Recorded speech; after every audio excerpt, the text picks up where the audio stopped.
My name's Mike O'Brien, and this is 3 music stand tips. Tip number 1, memorize more.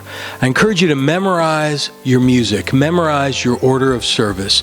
I believe that memorized music helps us to engage emotionally better with ourselves, with the Lord, with the congregations we're leading, and also with our fellow musicians. Just not having that distraction between us visually of constantly looking at the music, we are engaged with the music at a much deeper level. So memorize more. It's a really, really good thing. Think of your music stand as the last resort.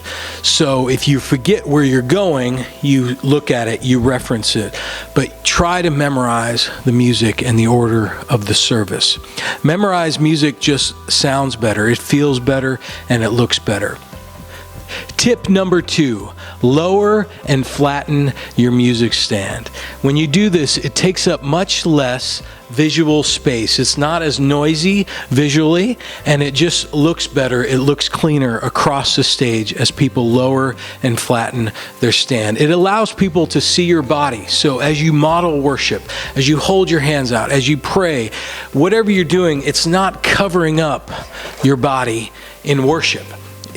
And it's not covering up the drums behind you or the other things that for the congregation visually is actually very good. And we're made in the image of God, and we want to model worship and what is going on. So I encourage you to lower and flatten your stands. As it deals with placement, keep your stand in between you and the thing that you want to visually reference. So as bass players, we can put the stand in between us and the kick drum. So as we're visually referencing the music, we're also referencing the kick drum.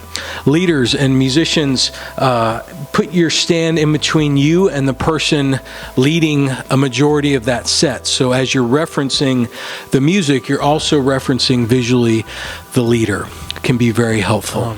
If your eyes are failing you, and putting the stand low and flat is not a good thing. Encourage you to make the words bigger. Go to the printer and learn how to make the words bigger so you can see them. Also, you can place a little battery-powered light on top of the stand to light up the stand so you can keep it lower and flatter and just visually more appealing. And number 3, the final tip for using a music stand is don't use a music stand. Once you've memorized the music and you've lowered it and you've flattened it, you just realize that maybe I don't need it at all. And like most musicians or artists or people in the theater, it's in your brain, it's in your heart. You are engaged with the music. And sometimes you can just lay some stuff flat on the ground. Maybe you use a Sharpie to put some things really big that you want to put, but your references are maybe on the floor, your set list or your orders, or maybe a verse that you just keep forgetting. And trust me, you'll feel so much better about the music you're making with others and the God you're engaging with, the God you're helping others to engage with as we work to increase this culture of memorization and not being anchored to the music stand. So that's it. 3 tips for the music stand. Take care.